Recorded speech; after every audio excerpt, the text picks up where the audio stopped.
So a little bit about Nicolas. Unfortunately, Nicolas can't be with us today, but there will be a Q&A session at the end with Ahmadine and Jeremy, who will be speaking, will be answering a lot of his questions. But Nicolas obtained his PhD in 2008 in electrical engineering and pursued a postdoc in auditory cognitive neurosciences at the Max Planck Institute in Leipzig, Germany. He joined the IMT Atlantique and obtained an associate professor position in 2016. And his work is at the crossroads between artificial intelligence, cognitive neuroscience, and acoustics.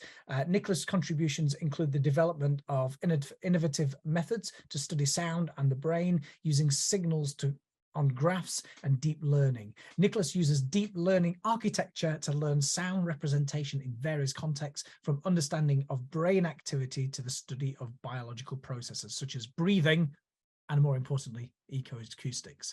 So I'm going to hand you over to Nicolas, who will kick off our first presentation. Thank you so much.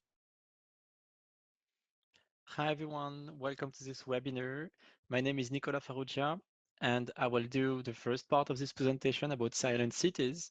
So I'm very, very happy to be introducing this project, this very large collaborative project.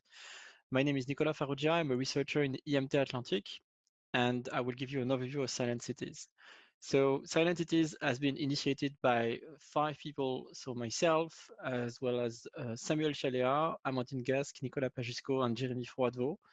We are a very interdisciplinary team of scientists working on many different fields. So I'm myself a researcher in deep learning and cognitive neurosciences. And Amandine Gasque is doing ecoacoustics. Jérémy is a conservational biologist. Samuel is studying socio-ecological systems. And Nicolas Pajusco is more on acoustics and physics. So the project was actually born in 2020 at the very, very beginning of the pandemic. And the starting point of the project is the introduction of containment measures, and specifically lockdown measures. So we were all based in France back then, and the announcement of the law arrived on the 16th of March. And this introduced the start of the measures that limit people's freedoms and people moving. And this has initiated a very, very large set of changes in the world because of the fact that people are not allowed to move anymore. There were no cars passing anymore, no trains, no plane flying, and there was a very drastic reduction of noise and human activity in general. And very quickly, people started to notice it. So this is more like an anecdotic thing, but I think many of us have like lots of stories and anecdotes about seeing things that you don't see, or hearing things that you don't hear usually, or maybe spending more time in the garden, or just being more like not really busy with moving all the time, but spending actually time to look at what's going on outside the window. And as people were not moving, but yes, indeed, some animals came back, and we had lots of articles from many different places that tried to start to document this. So we could see ducks in front of Notre Dame in Paris.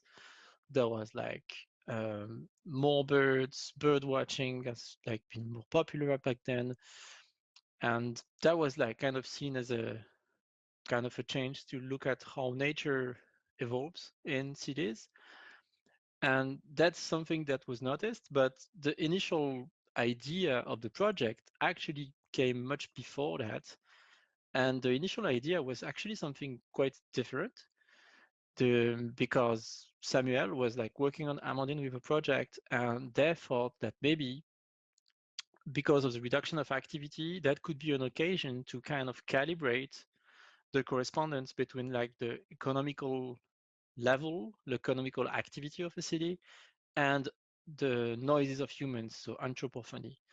So the initial idea was really to try to tackle this question of the correspondence between the anthropophony and economic activity of the city, with the hypothesis that by a reduction of like anthropophony due to lockdown, you could see how much this reduction was correlated with the economic activity of the city. So it started as a really like small project, so to say, but quickly we thought that maybe we could make it more general. And as audio moss is a thing, or like other kind of recorders, of course, wildlife acoustics SM4 recorders are widely spread in the ecoacoustic community. We thought that we could reach out to the community and try to see whether people would be motivated to try to record and gather some recordings. So we had to come up with a way to make this like standardized.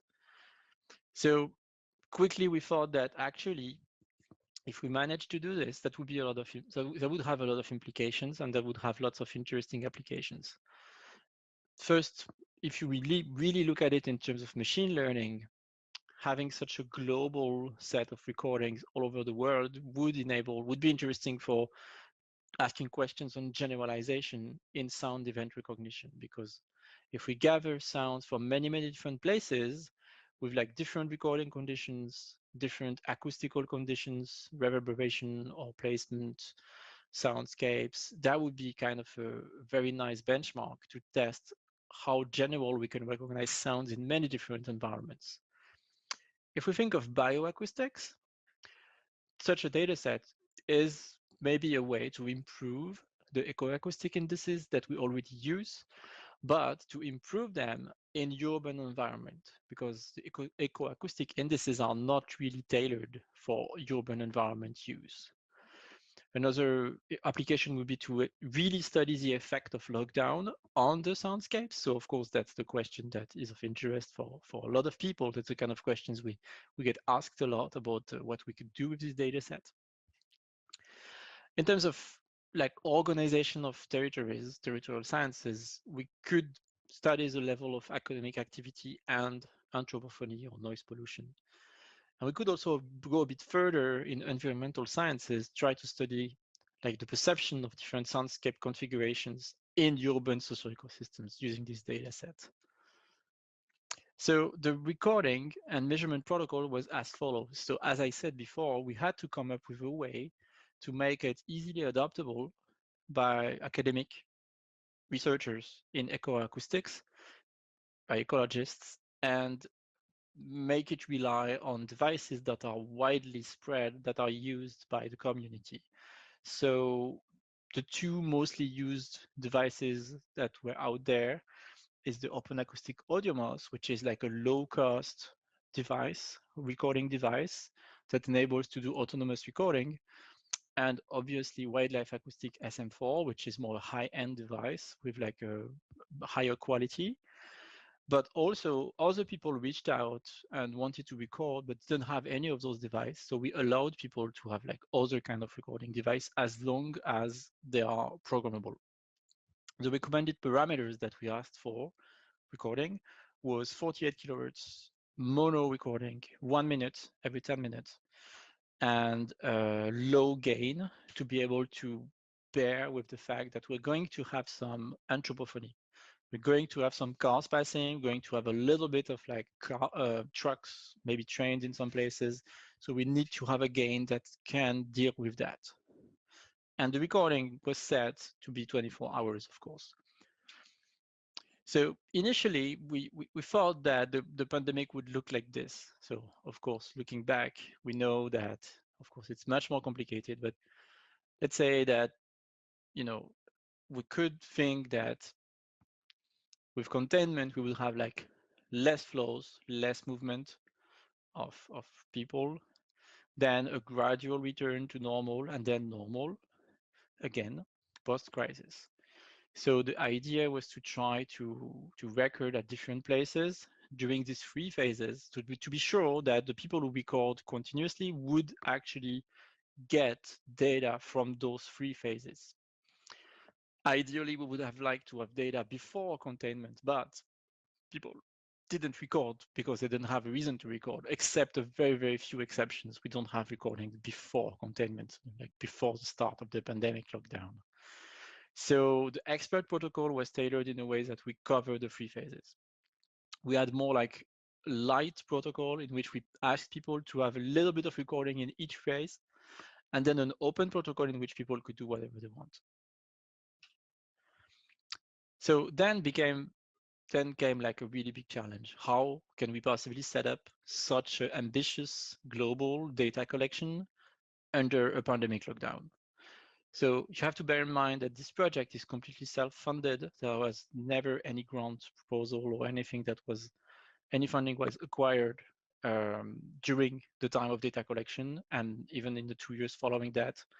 So it's a it's something that was completely on a voluntary basis, and people who really like lended them their devices to be able to do the recordings, to actually perform the recordings. And then we had to find a way to centralize the data collection. So we ended up working with Open Science Foundation, OSF, which enables to create data sets with unlimited size, just with a limited file size, but as long as we had like WAV files, archives that were less than 5 giga, we were good. So we were able to have OSF so that anyone who participated to the project could upload the data to OSF. There was a lot of work to make it like actually work and have like a standardized protocol for anyone to be able to use. We generated IDs for people, we created folders and emails so that, I mean, that's 100 of people, like 200 something people we're talking about. We have the precise data, like the details afterwards. We also had private metadata collection, which means like, of course, name, emails and stuff that was collected just for data collection purpose, following GDPR rules. And we use a non-profit organization, Framasoft, to be able to collect this data. In practice, we had lots of problems. I'm not going to go into the detail, but OSF was not good enough for many people, or for some people, let's say, but enough people that we had to use a lot of manual downloads and uploads, alternatives like Dropbox, WeTransfer, File Sender, also sending over SD cards by post. It was quite a mess, but we made it. It was quite cumbersome to really manage it, but we managed to do it. And then everything was downloaded at IMT Atlantic for processing. So that's where I am currently. The data is like the consolidated data set is standing here at IMT Atlantic for now, and it's going to be uploaded elsewhere soon. In terms of analysis, so first we pre-processed the audio because in most cases, we don't really need the whole audio bandwidth. So we just did some very basic extraction of like the sample rates that was used, the date, and the decibel, like relative sound pressure. And we used 10-second segments. We sampled 48 kilohertz and 32 kilohertz for audio tagging. I'm going to explain afterwards why. And then we focused on 120 kilohertz to remove low frequency noise for acoustic indices. So about the acoustic indices, so echoacoustic indices, so those are the methods that are used by people who do echoacoustics, and essentially echoacoustic indices are able to capture variability in frequency bands related to biophony or anthropophony.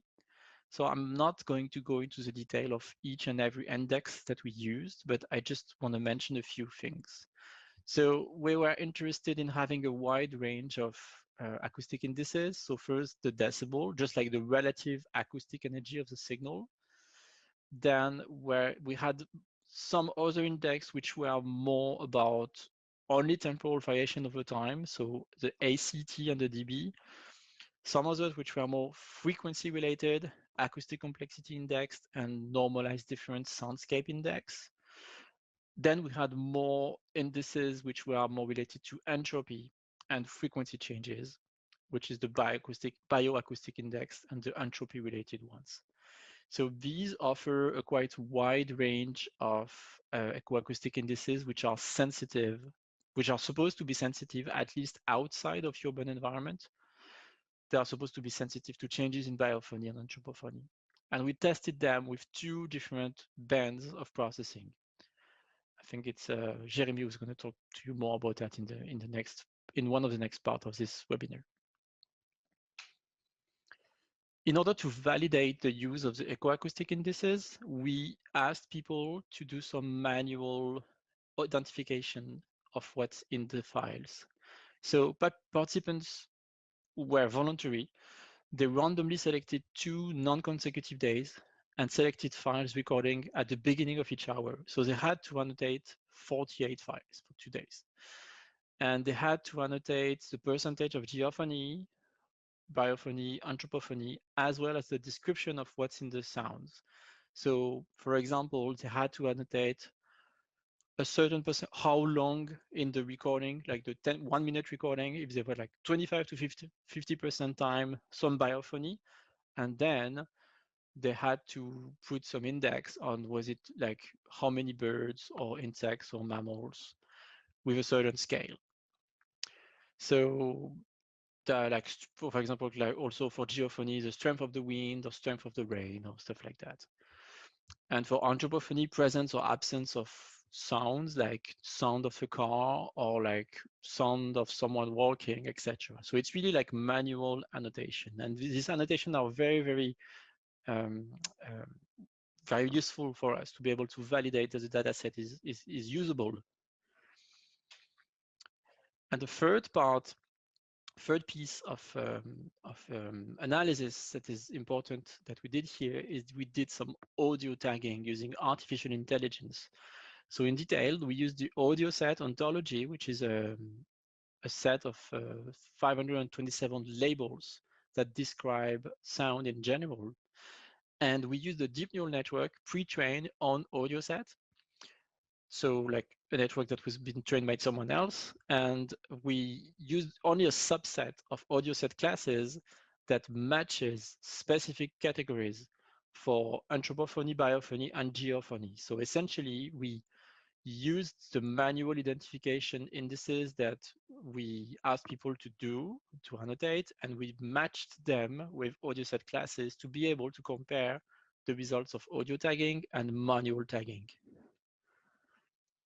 So this is the end of part one. Can have a question, myself or my colleagues can now answer some questions related to this very global introduction of silent cities. Thank you for your attention.